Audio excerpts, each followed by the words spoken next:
Hi everyone, my name is RayLynn. I am receiving my master's in entertainment business this year at Full Sail with all of you. And today for my presentation, I will be going along with my notes here, which I will later post along with this video as per the assignment. And in sharing my desire to accomplish getting a master's degree is driven mainly by my overwhelming desire to be a storyteller.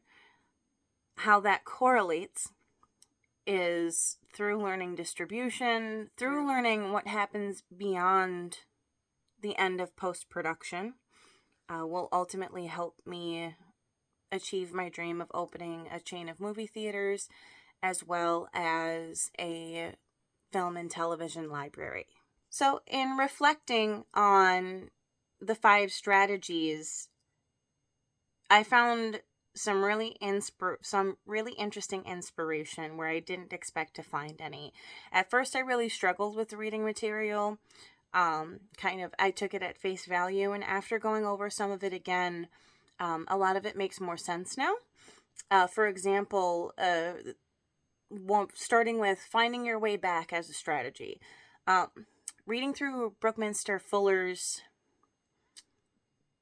mini biography and the reading, if you will, he seemed to fail in spite of having a lot of privilege, which was really surprising to me, that he had so much privilege, and his family gave him money for his projects and things like that.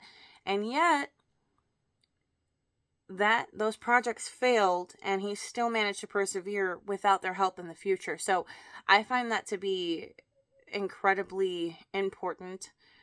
Resilience is incredibly important within mastery, I have found. I feel I've been working on mastery for some time. I don't feel like my journey started with my master's degree. Moving on to occupying a perfect niche, the Darwinian strategy, where he didn't have a specific inclination towards science necessarily in the beginning.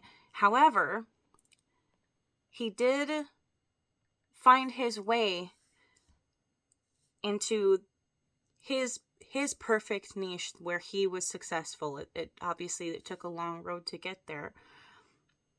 And avoiding the false path, like Mozart. So Mozart's father, what I took away from that is you don't have to listen to your dad to be successful, which I think we all kind of knew already, but that really stands out, that even though a path can be set before you, as in Mozart's case, where his father made him play piano, he did find joy within composing music, but he wanted to do it on his own terms, which who doesn't, right? And ultimately, what resonated most with me was the returning to your origins, the primal inclination. I really connected and resonated with after reading the explanation of what Robert Greene meant by that. It clicked very quickly that I had an inclination for storytelling since the age of 5. I remember it very distinctly. And I feel like that wasn't necessarily the first turning point, or it was the first turning point in my life. However, later in my life, my grandfather, who actually recently just passed this week, I've been thinking a lot about that and how he set me on a course actually to get my master's degree. And he really believed that education was important, regardless of what form that came in. And not to compare myself to a genius, however, to compare the inclination, Albert Einstein had a very strong inclination for basic science. His father gave him a compass, and he became fixated on the needle and with the way it pointed. And I felt the same way about cameras and how to tell a story through a lens. So it's very interesting connecting the story of when I was about 12 years old, my grandfather gave me my first working camera, and it set me on a path to where I am today. So over the next 3 weeks, my 2 main SMART goals sound very simple and are yet very complex to execute at times.